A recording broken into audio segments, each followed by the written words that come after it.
It's been 12 months since acquittal, and so much has passed us by. Such a scattering with evidence, and some blatant flat-out lies.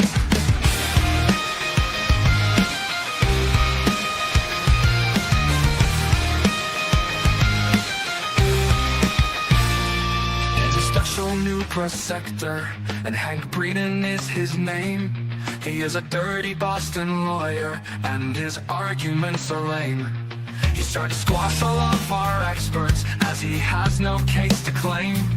He should have won an Oscar medal to convince the court he's sane. He can lie without a conscience and keep that smirk upon his face. I bet he wears those silky undies, the ones with edging made of lace. And Judge Beverly Academy is so biased for the state, is wading through 100 motions in a rush to seal my fate. So you can bring in Massachusetts, cause we all ain't got no quit. And we all know that the truth is my car is not the thing John hit.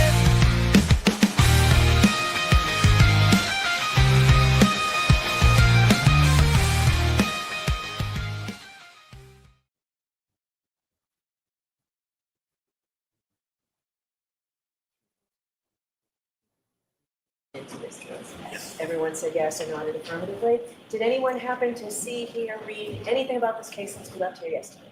Everyone said no, I should take this. Thank you very much. Can we have Dr. Scordi-Bello, please?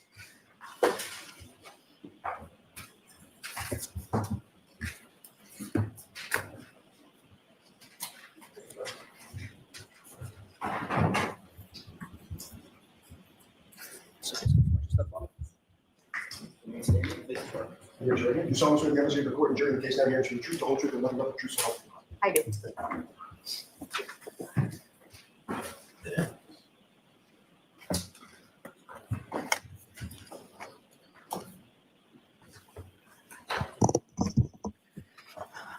Whenever you're ready, Mr. Lally. Good morning, doctor. Good morning. Morning, Doctor. Good morning.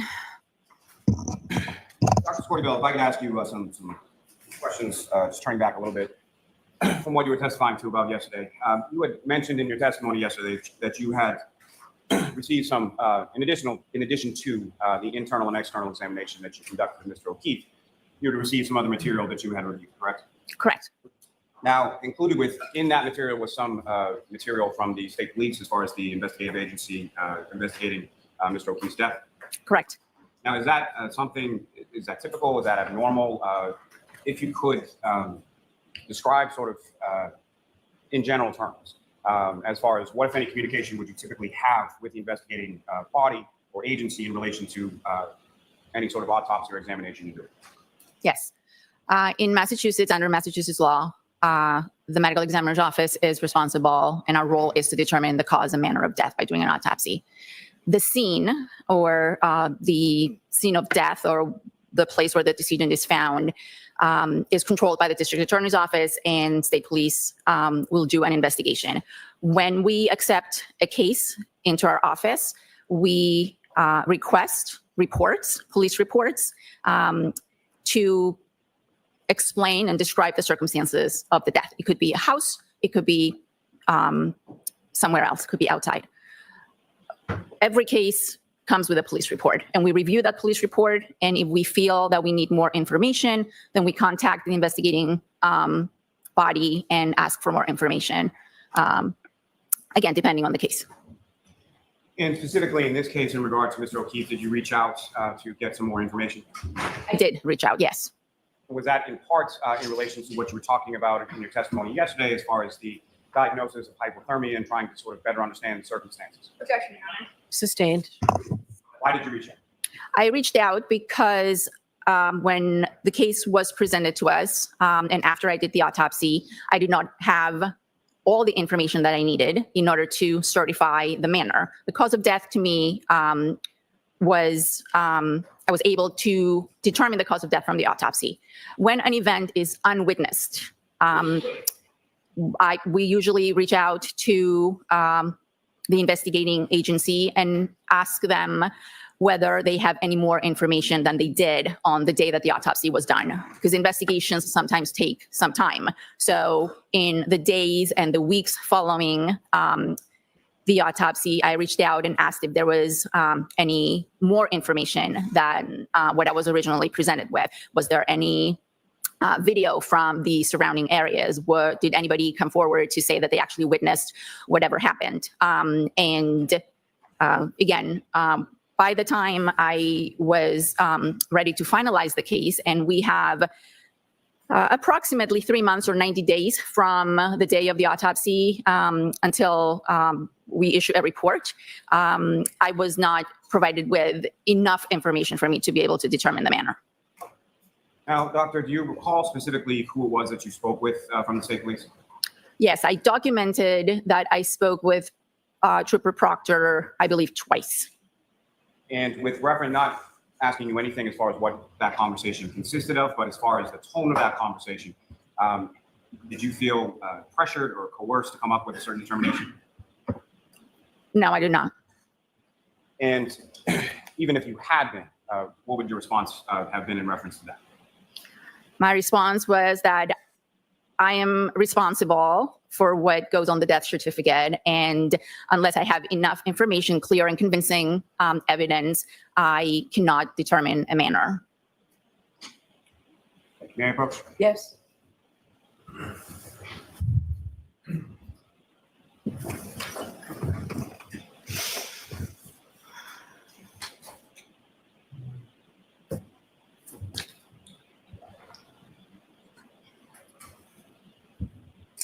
Doctor, I'm showing you 5 photographs that I gave you yesterday. Do you recognize those?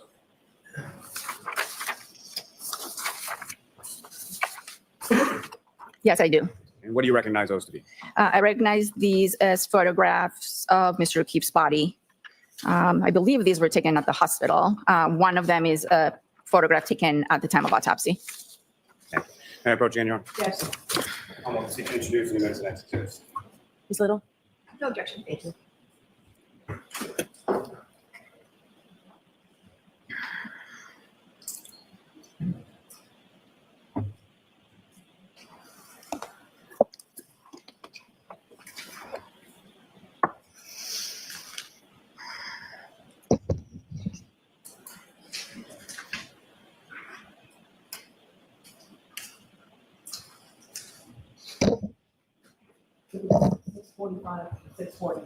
Thank you.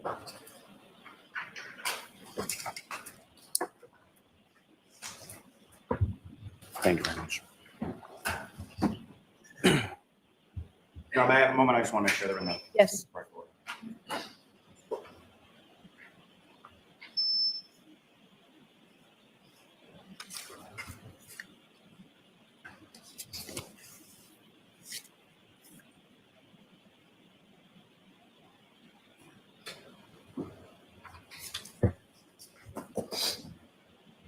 May I approach again? Yes.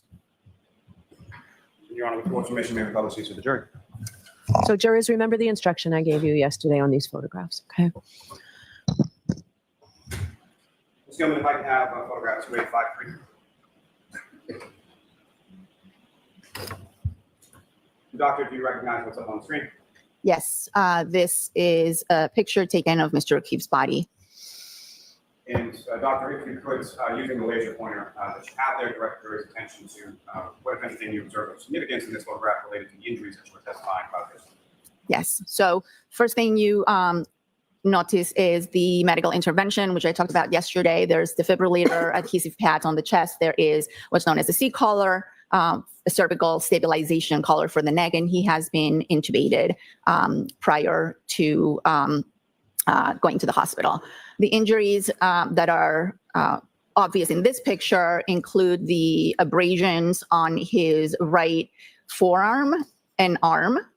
And you can see here, there is discoloration of the upper eyelid of the right eye with some blood that's dripping. That's the orbital or supraorbital ecchymosis that I described before with we're too far to see the very, very small laceration that is present there, but that's what's causing the bleeding.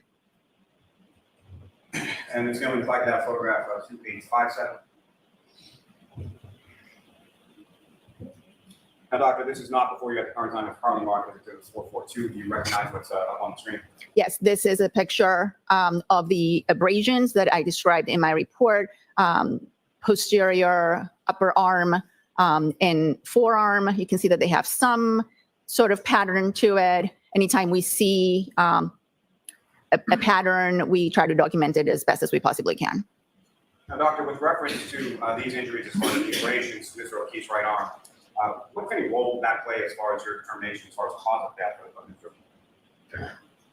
These are superficial abrasions to the skin. They are not lethal. They're not contributory to the cause of death. The trauma that I observed on the head along with the hypothermia are the two factors contributing to his death. These are present, they're noted, they're described, they're photographed, but I do not know how they came to be, and I did not contribute them to the cause of death. Ms. Gilman, if I could have photograph 2860. Doctor, returning to the exhibits of the photos that you have before you, do you recognize what's up on screen here? Yes, this is a photograph of Mr. O'Keefe's right hand. This is the dorsum or the dorsal aspect of the hand as opposed to the palm. And you can see that there are some contusions or bruises. There's a larger one here and two very small ones here. This particular contusion has two pinpoint small defects associated with it. I believe this could be due to attempts at gaining IV access during the many attempts of resuscitation, but I cannot be absolutely sure. Ms. Gilman, if I could have a photograph 2865. And Dr. Scordi-Bello, if you could, again, using the way to point direct jury's attention to what, if anything, of significance you note in this photograph. Again, this is a slightly closer view of Mr. O'Keefe's face. You can see the discoloration, the ecchymosis on the right eye with a slight amount of bleeding. You can see here that there's also some discoloration of his left eyelid. And doctor, with reference to the other injuries that you were testifying about yesterday, as far as the small cuts or abrasions or lacerations, are those visible in this photograph as well? I can't hear your question. If you could just repeat it and a little louder. Sure. My apologies, doctor. With reference to this photograph, as far as your testimony yesterday in regard to the other smaller injuries around the nose and eyes area of Mr. O'Keefe, are those visible in this photograph as well? You can see some discoloration of the nose, but this is not a very good picture of it. I think there's a linear abrasion on the left side of the nose that I described, and it's probably this. Ms. Gilman, could I photograph 2877? And doctor, if you could, again, using the laser pointer direct jury's attention to what, if anything, is significant you observed in this photo. Yes, this is the view of the left side of Mr. O'Keefe's face. You can see the discoloration of the left eyelid, and now you can see this linear abrasion on his nose and a small abrasion more towards the middle of his nose. Ms. Gilman, lastly, from this set, if I could have photograph 9488. Saying, Dr. Scordi-Bello, if you could, using the laser pointer direct jury's attention to what, if anything, is significant you observed in this. This is the laceration to the back of Mr. O'Keefe's head. You can see this defect here. It's ragged. It's a typical classic blunt impact injury, and you can see the abrasion, the scrape that is adjacent to it. Thank you, doctor. Ms. Gilman, you can take that.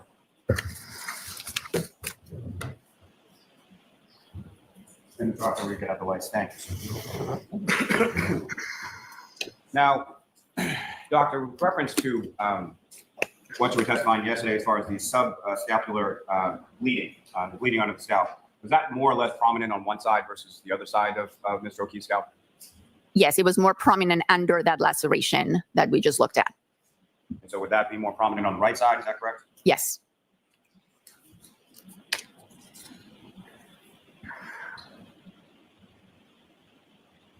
Now, you testified yesterday about a blunt object injury in relation to the injury to the back of the head, then leading to the fractures and the bleeding in the brain, correct? Correct. And then further leading to the ecchymosis, is that correct? In the eyes, yes. Now, that blunt object, what, if anything, can you say about what that blunt object could be? Could be any blunt object. Now, from your training experience with reference to the number of autopsies and examinations that you've conducted over the years, would that blunt object possibility include the ground, especially if it was frozen ground? Objection. Ask the question differently. The injuries that you observed to the back of Mr. O'Keefe's head, skull fracture, would that be consistent with a fall to the ground? It could be. Would that be consistent with being projected by an object, say in a pedestrian collision, and then striking your head on the ground? It's possible.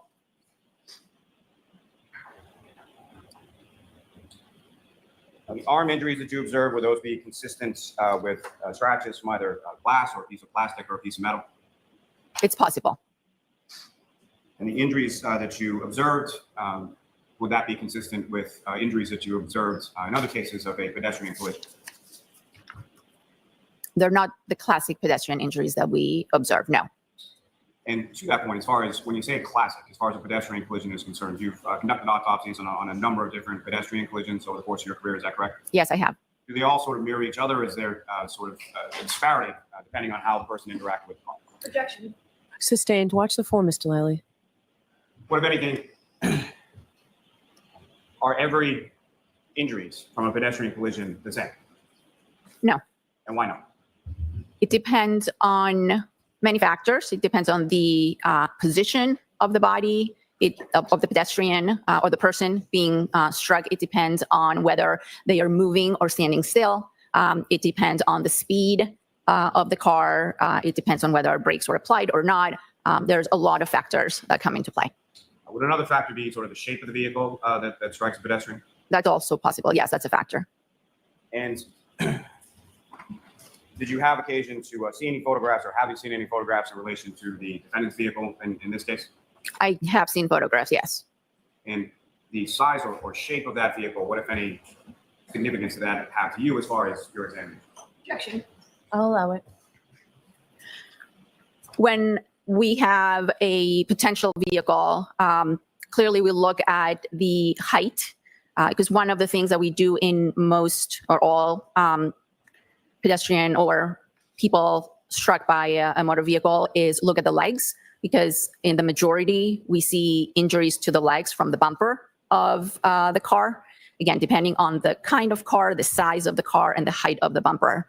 So in Mr. O'Keefe, I did not see any injuries in the lower extremities. And looking at the car, I did note that it was a much bigger car with much higher, I would say much higher taillight bumper. It was not a sedan or a car that's low to the ground where the bumper would be at the level of, let's say, the knee or slightly above or slightly below.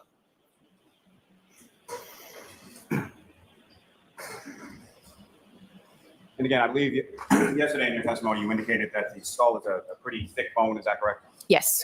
Sustained. With regards to the thickness of the skull bone, what, if any, significance, or what, if any, can you say as far as the type or amount of force that would be would be necessary to cause the fracture that you observed? Objection. Overruled.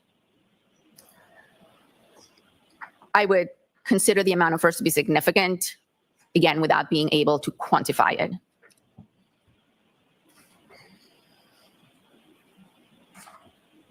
Can I have a moment, John? Yes.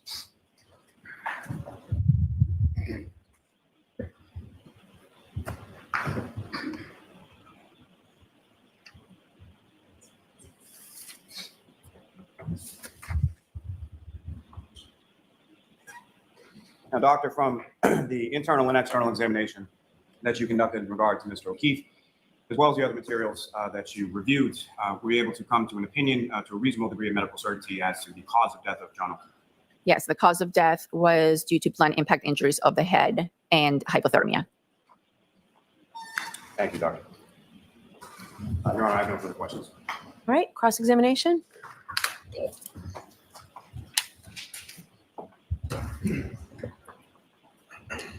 Good morning, Dr. Scordi-Bello. Good morning. Ms. Little, keep your voice up. Absolutely. You testified regarding a number of injuries that you referred to as blunt impact injuries, correct? Yes, And to be clear, blunt impact injuries are a very, very large category that includes contusions, lacerations, abrasions, and fractures. correct. And you testified similarly that a blunt object can also refer to a large range of objects. Is that right? Correct. And I think yesterday you gave the example of a microphone being a blunt object. Correct. It could also include something like a baseball bat, Correct. a dumbbell, Could be. the ground, Yes. or a German Shepherd's claws. Claws. Possibly, yes. You'd agree that John O'Keefe had a number of blunt impact injuries on his face, on his head, and his right arm. Yes. Besides his right arm, which we'll discuss in a second, taking his body from the neck down, he did not have any significant injuries.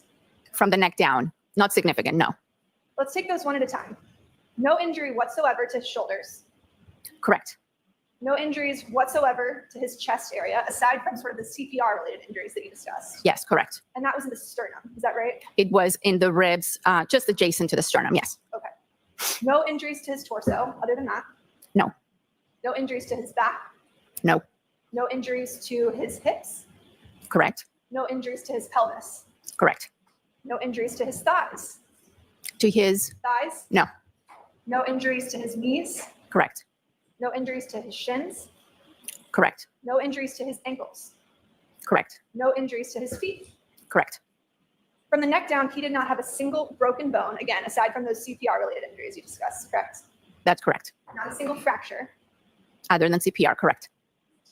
And you spoke earlier about how the bumper was a little higher than on, say, a regular sedan, correct? Correct. And so usually in a pedestrian collision, you would see injuries to the knees. Is that right? Objection. I'll allow it. Depending on the kind of car, depending on the speed, depending on the height of the individual and the car, you might see injuries to their lower extremity. Yeah.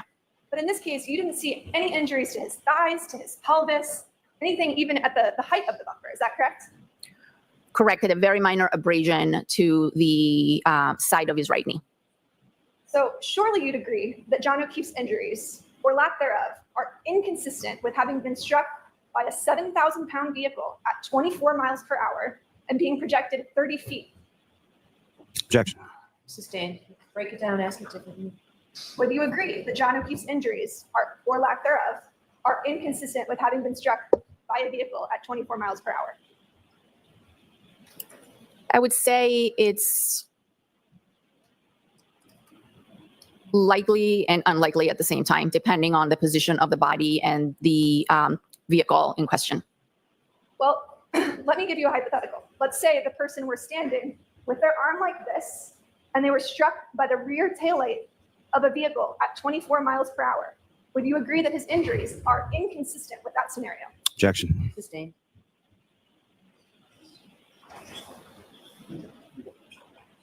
Maybe approach, Your Honor. Sure.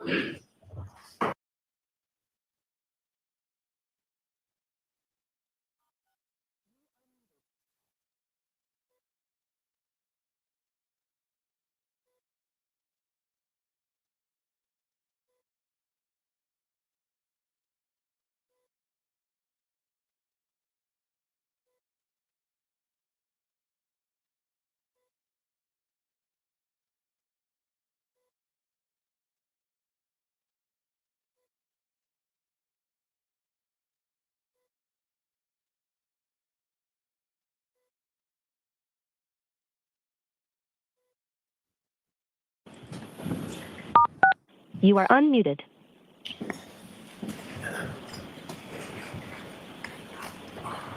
Would you agree that John O'Keefe's injuries to his arm, let's start there, are inconsistent with having been struck by a vehicle at 24 miles per hour and then causing him to spin around and be projected 30 feet? Okay, so you need to break it down. Would you agree that John O'Keefe's injury to his arm are inconsistent with having been struck by a vehicle at 24 miles per hour? I don't know. I am not a reconstruction expert. I'm not a biomechanics expert. I never personally inspected the car, so I can't offer an opinion on that. You did examine John O'Keefe's arm, correct? Yes, You observed no significant bruising, correct.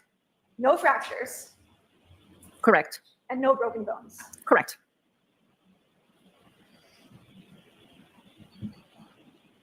I'd like to talk about the injuries to John O'Keefe's face. You testified that Mr. O'Keefe had a laceration on his right upper eyelid. Correct. You also described multiple abrasions on his nose. 2. Yes. Although these injuries may not have been the ultimate cause of his death, you'd agree that less severe injuries can still be very important in interpreting the manner or the context in which that person died, correct? Correct.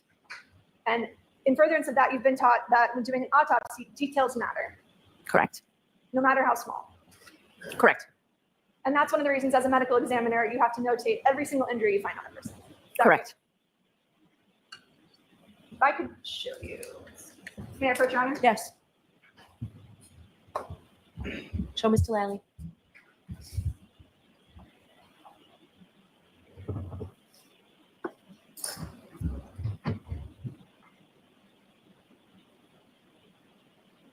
Do you recognize that photograph? I do. And is that a photograph that was taken in connection with your autopsy? Yes, it was taken at the time of autopsy after the face was cleaned. Moved to admit. I'm sorry, after what? The face was cleaned up. Okay. I moved to admit, Your Honor. Any objection, Mr. Lally? No, Your Honor. Okay. Exhibit 650. Permission to publish? Yes.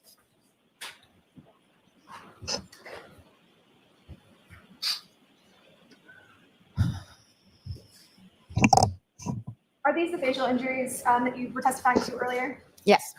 And could you kind of describe in that photograph what injuries you observed to his face? The orbital ecchymosis on both eyes, the small laceration to the right eyelid, the abrasions on the nose. And you testified that the injuries to his face were also the result of a blunt force trauma. Correct. So that's the laceration to the eye and the 2 abrasions that we see there on his nose. Correct. And you agree that those injuries don't just manifest out of nowhere, right? Absolutely. They have to originate from something. Yes. Would you agree that his injuries to his face are consistent with having been punched? That is a possibility.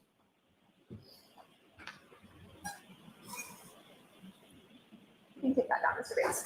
Thank you. Your internal examination notes also cite a tongue laceration on the right front of the victim's tongue. Do you recall that? Yes. And you'd agree that a tongue laceration can be also caused by blunt force trauma. Correct. And that could also include something like a punch to the victim's face or jaw. That's a possibility. In addition to the facial injuries, you described that Mr. O'Keefe had a significant laceration on the back of his head. He had 1 laceration to the back of his head. Correct. I believe we saw a photograph of that Yes. a little bit earlier. You testified that the skin around the laceration on the back of his head was also scratched. Do you recall Yes. I do. that? But you did not testify as to how you opined that might have happened. No. Would you agree that someone could certainly get scratched on the back of their head if they were, for instance, dragged on the ground? It's possible.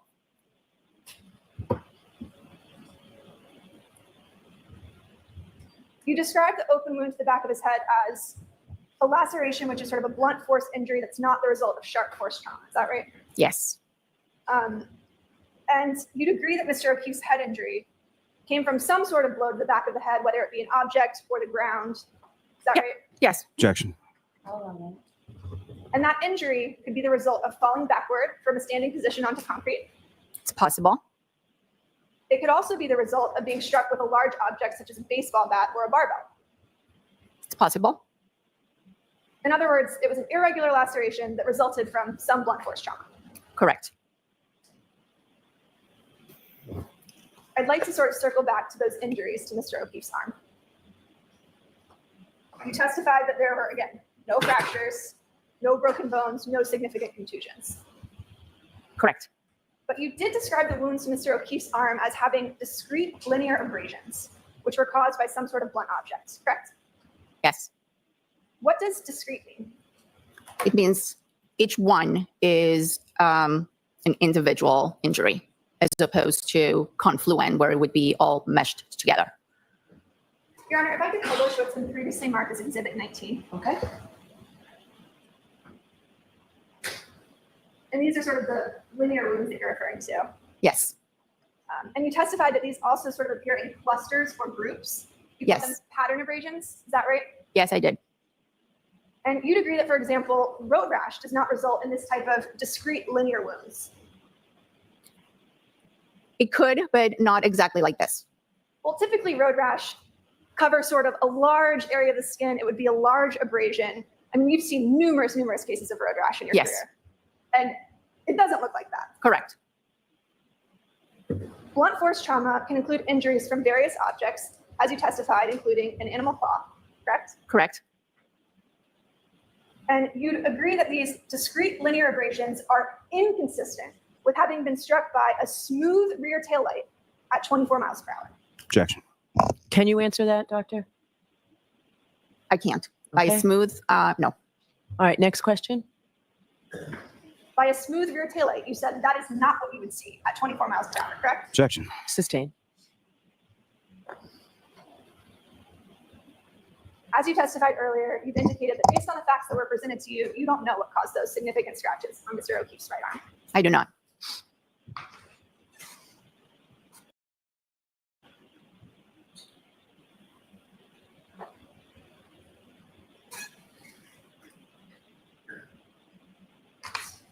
May I approach, Your Honor? Sure.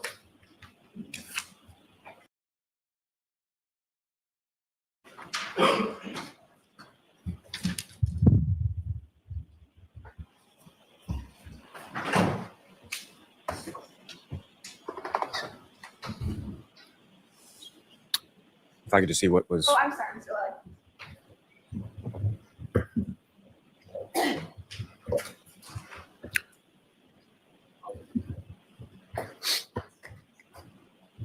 Do you recognize that photograph? I do. It's a photograph of Mr. O'Keefe's right hand. May I mark that as the next in order? Is there an objection? May we approach? Okay. Dr.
Thank you, Your Honor. Thank you, Your Honor. Permission to publish? Well, we need to mark it first. So we'll mark it for identification, and then when it's appropriate, it will be transferred to being an exhibit. Thank you. But yes, you can publish. Is it all set to be published appropriately? Yes, Your Honor. The triple N for identification. Okay. Dr. Scordi-Bello, you indicated on direct examination that at least that one of the bruises from Mr. O'Keefe's right hand could potentially be attributed to an attempt to get IV fluid into the hand. Is that correct? Correct. During the course of your conducting your autopsy, you reviewed records from the Canton Fire Department and EMS, as well as Good Samaritan Hospital. Is that correct? I did. And do you recall reviewing records indicating that the IV fluids in this particular case were administered through the tibia and then later through a catheter at the hospital? Yes, they were administered through intraosseous lines in both legs, shins, and at the hospital, they were administered through a femoral central line. Yes. And you'd agree that bruising to the backs of hands is also consistent with defensive wounds. Yes, that's correct. And there are actually 4 separate distinct bruises outside of the one that you discussed earlier on Mr. O'Keefe's right hand, correct? Yes, I would say 3, but I can see how you would say 4. 1, 2, 3. That might be 1 together. But yes, I can see how you would say 4. And you testified yesterday that there was also an injury to Mr. O'Keefe's left hand. There was a vague contusion on his left hand, correct? You were asked by Mr. Lowry. Can we take this down now, Ms. Little? Yes, Your Honor. You testified on direct examination that you didn't see any sort of obvious signs of a fight because Mr. O'Keefe's fingernails were intact and you didn't observe any fractures on his hands. Is that right? Correct. But broken fingernails and fractured hands aren't the only observable signs of a fight. Isn't that correct? That's correct. In fact, you noted a laceration over his eye. Yes. You noticed multiple lacerations on his nose. Abrasions on his nose. Yes. Yes. Multiple abrasions on his nose. Correct. You noticed a laceration to his tongue. Yes. You noted the contusions on the back of his right hand. Correct. The injury, the contusion to his left hand as well. Correct. And as you just testified, bruising on the back of hands may be consistent with defensive wounds. It could be. So in fact, if you have a body that presents with a laceration to one of the brows, a laceration or abrasions to the nose, an egg over an eye, contusions and abrasions on the hands, and a laceration to the tongue, these injuries are consistent with a physical altercation, correct? Objection. Sustained. Are those injuries consistent with a physical altercation? Objection. Sustained.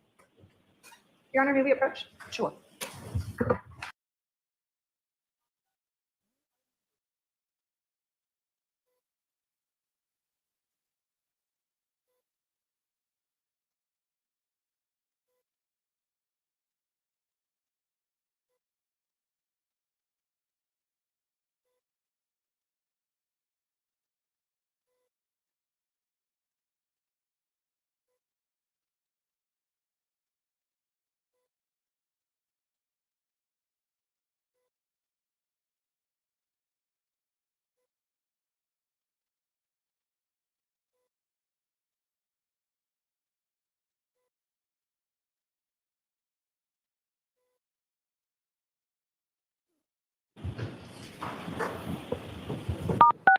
You are unmuted.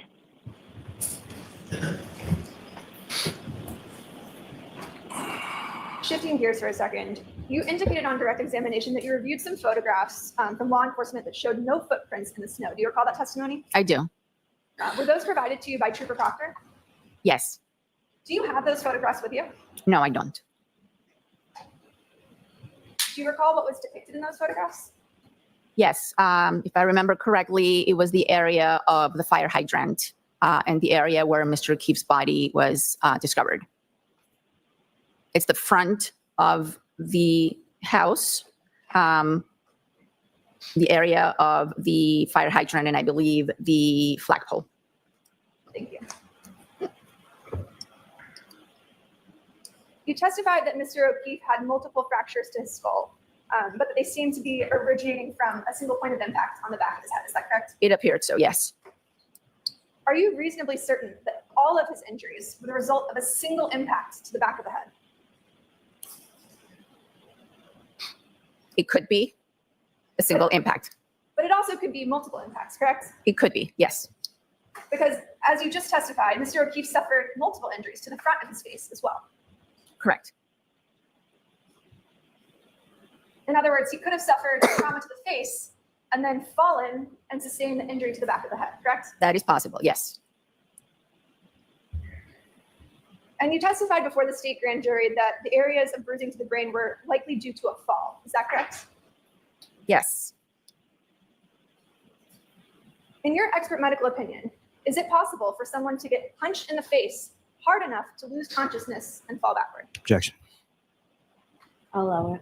It's possible. If I can have one. Sure.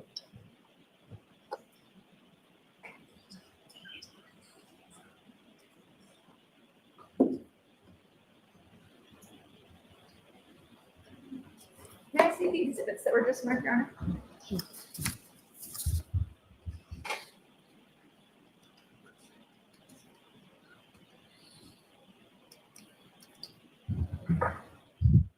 Honor, if I could have permission to publish what's been previously admitted as Exhibit 19. Yes. Dr. Scordi-Bello, it's kind of hard to see in this picture, but there's some redness that you observe on the body by the ribs that we observed in some of the other photographs that were presented by Mr. Lally.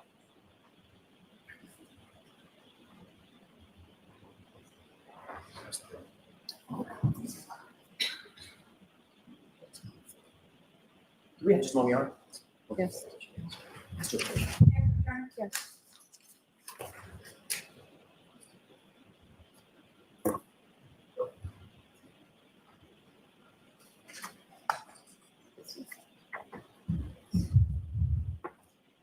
I'd like to show you what's been previously marked as People's Exhibit 648. Ms. Gilman, would it be, Mr. Bates, can you take that down? Ms. Gilman, would it be possible to display Exhibit 648?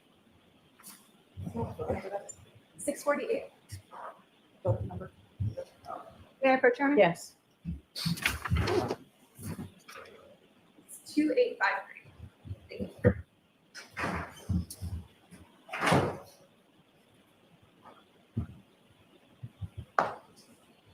Dr. Scordi-Bello, you were shown this photograph by Mr. Lally on direct examination. Yes, Do you see the redness sort of next to his rib cage on the bottom? Correct. yes. What is that? That is liver, Lividity? lividity. Yes, Can you describe to the jury what lividity is? yes. Lividity is the pooling of blood to the dependent areas of the body after someone is deceased.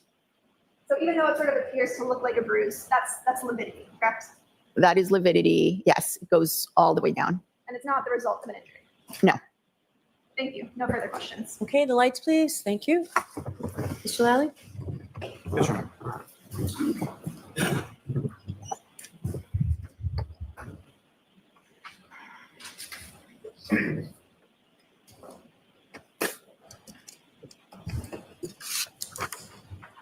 Dr. Scordi-Bello, you did observe a minor abrasion to Mr. O'Keefe's right knee, is that correct? Correct. And what part of the knee was that on, if you recall? It was on the side, on the lateral side of his right knee. And by lateral, sort of the side that faces away from the body, is that correct? Correct.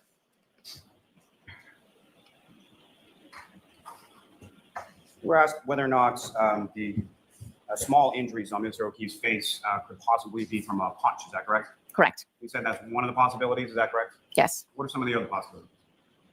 Could be impact during a fall. It could be coming in contact with any blunt object in the snow. Would glass be a possibility as far as a blunt object?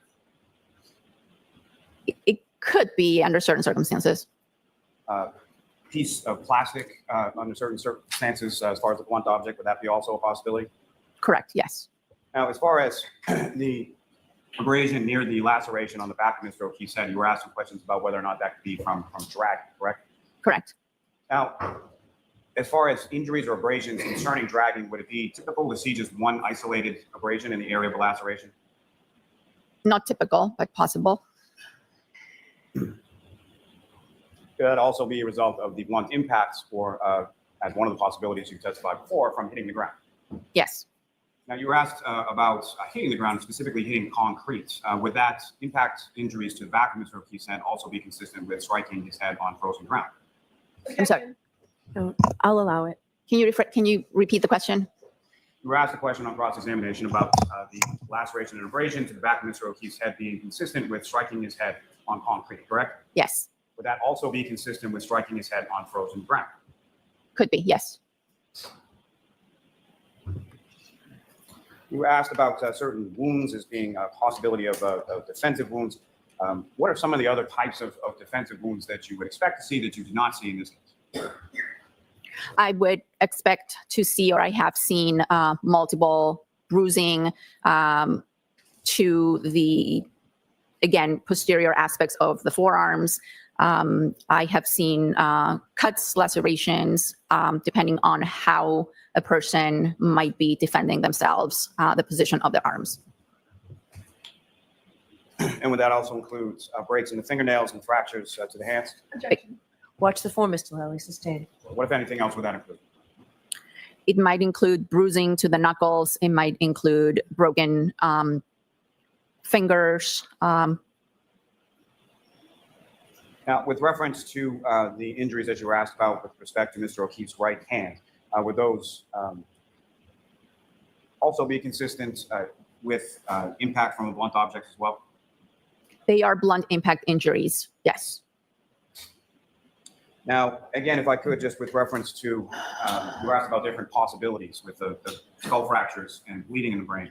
What is your opinion as to sort of how that was caused and sort of, if you could, again, just go through your opinion as to the head injuries, the skull fracture, and the bleeding.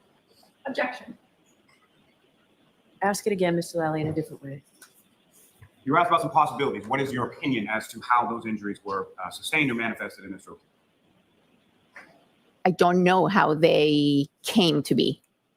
I described them and I stated previously that they are consistent with a fall to the back of the head. And so I'm sorry, Doctor. My question is more geared towards as far as the single impact to the back of the skull and then sort of radiating fractures in the skull. If you could explain that in reference to the subdural hemorrhage, subarachnoid hemorrhage, and the ecchymoses that you observed. Again, a single impact with a fall could cause all the injuries that we're seeing in the brain and the skull. Okay, I know. No further questions. All right, doctor, you are all set. Thank you very much.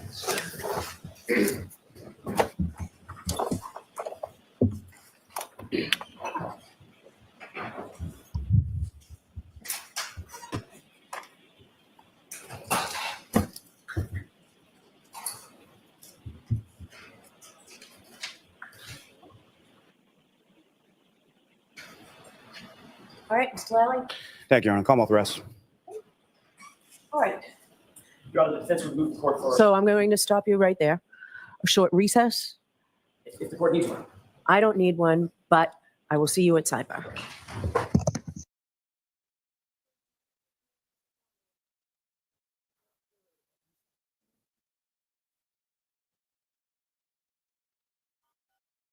Beyond a reasonable doubt. And here, the case that the Commonwealth has submitted to the jury after resting is insufficient to meet such a finding.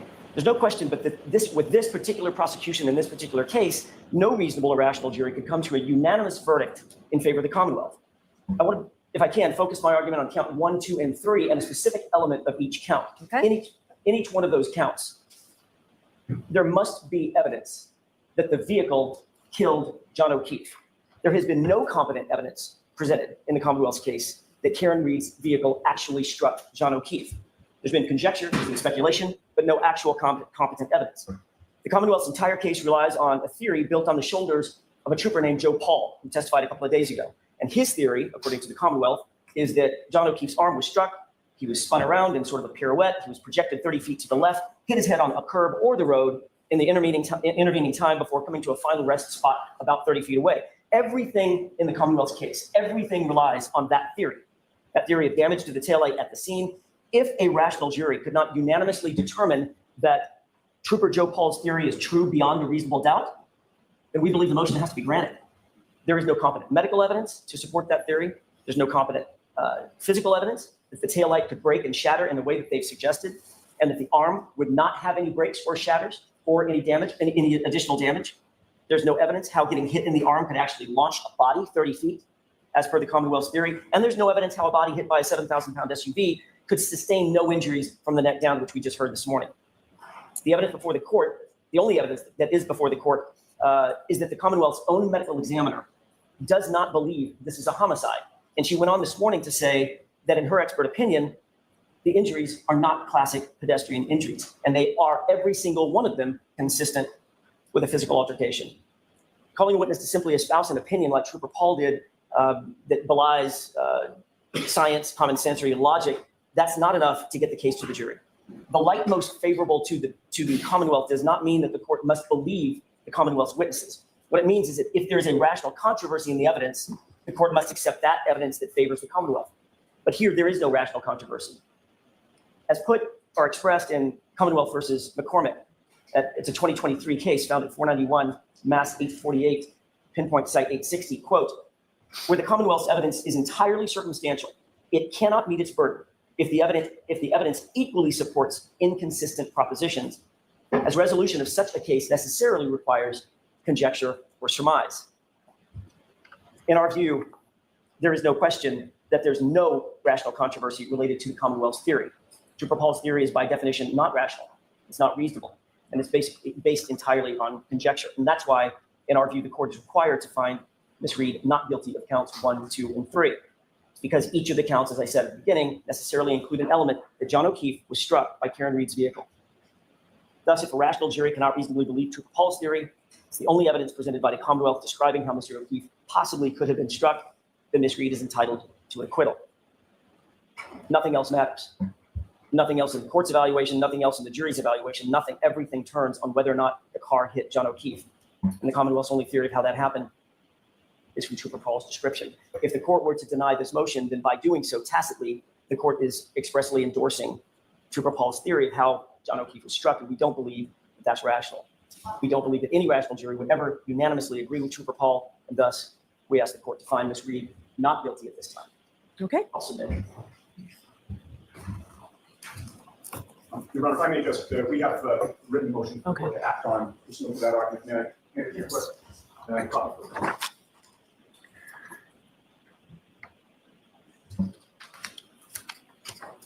All right, I will hear you, Mr. Lally. Yes, Your Honor. Surprisingly, I would disagree with counsel's So let's leave the comments out. Your Honor, as far as the comment, all I was going to say is that I would submit to the court It's that, the surprisingly that I took issue. and my apologies, what I would submit to the court, Your Honor, is that this case does not rest and fall with the testimony of Trooper Paul. Trooper Paul's testimony, while important, when taken in conjunction with the remainder of all of the other witnesses and all of the other testimony that the court has heard, I don't want to minimize it, but at the same time, that is not the only evidence that the vehicle struck Mr. O'Keefe or interacted with Mr. O'Keefe. So what the court has, as far as the physical evidence, next to Mr. O'Keefe's body, one sneaker in the location of the curb, the glass, the drinking glass that Mr. O'Keefe is seen walking out of the Waterfall Bar at approximately 12:11 a.m. with, that is in the vicinity, the direct vicinity where the Canton police officers actually recover it early in the morning of January 29th. You have the microscopic pieces of the defendant's taillight, which was testified by Ms. Hanley to be consistent with pieces of the taillight from the defendant's vehicle that are within or embedded within Mr. O'Keefe's clothing. You have the remainder of the pieces of taillight, and this part is important in relation to Trooper Paul's testimony as far as the linear momentum, and it's all in the same sort of direction and path of all of the roadway evidence that he observed that's discovered in and around the area where Mr. O'Keefe's body was. The testimony from Ms. Valier, with reference to all of those taillight pieces and how they were able to reconstruct front pieces that were found on the ground and then put back together, matching with that, but the taillight housing from the defendant's vehicle. The taillight housing from the defendant's vehicle, which has the victim's, Mr. O'Keefe's DNA contained on it, as well as the mitochondrial DNA testing of the hair that was on the rear right quarter panel of the defendant's vehicle, which also was matched or consistent with that of Mr. O'Keefe, his mitochondrial DNA, as well as court heard from his chart from voting technology. You have the plethora of testimony from the various civilian witnesses from that particular night. You have the evidence of motive from the text communications, as well as the testimony of children in this case as to the state of their relationship, from the defendant's own mouth in those text communications and in those voicemails as to the state of their relationship. You have the testimony in regard to Mr. O'Keefe and his recounting of the state of their relationship and his numerous attempts to break it off with Ms. Reed prior to that date. There are arguments that continue throughout the afternoon of the 28th and seemingly into the 29th. You have the defendant's own statements that I hit him, that come from multiple sources, including firefighter Nuttall, firefighter Flamati, firefighter McLaughlin, and Ms. McCabe. You have her statements to the paramedics in the back of the ambulance that the last time that she saw Mr. O'Keefe, they had gotten into an argument. You have the testimony in regard to Ms. Roberts and Ms. McCabe as far as the altercation or the verbal argument stemming from Ms. McCabe's reference of Bella's mother being a landmark, being someone that Mr. O'Keefe used to date just prior to that argument occurring in front of the house at 34 Fairview Road. With each and every piece of evidence that was presented throughout the course of the Commonwealth's case, including the forensic evidence, including especially one thing I would stress for the court is taking not only Trooper Paul's testimony, but Trooper Paul's testimony in juxtaposition to Trooper Garino's testimony as far as the vehicle or the native GPS locations of Mr. O'Keefe's phone in reference to the timing and in particular the information or data from the Toyota text stream. Trooper Garino's GPS native location of Mr. O'Keefe's phone has that reversal, the same 3-point turn that Trooper Paul testified about, which occurs 8 minutes prior to the vehicle traveling 24.2 miles per hour for approximately 62 feet in a straight line in reverse. And as far as the testimony and the evidence that the court has before it, the court also has those backup testing videos that Trooper Paul conducted with the defendant's vehicle, so the court can see exactly what that vehicle looks like at approximately 25 miles per hour in reverse in a straight line. And what I would submit, Your Honor, is that there's more than sufficient evidence from a medical perspective, from a forensic perspective, from a civilian witness perspective, and from the investigation of this case as to all three indictments that the Commonwealth has met its burden, particularly under the standard before the court at this time. And for those reasons, I would request that the defendant's motion be denied. Okay. All right. In the light most favorable to the Commonwealth under the prevailing Lattimore standard here in Massachusetts, I am satisfied the Commonwealth has met its burden. The defendant's motion is denied. So, Mr. Yannetti, are you calling your first witness? Yes, Your Honor. Okay, so let's bring the jurors in, please.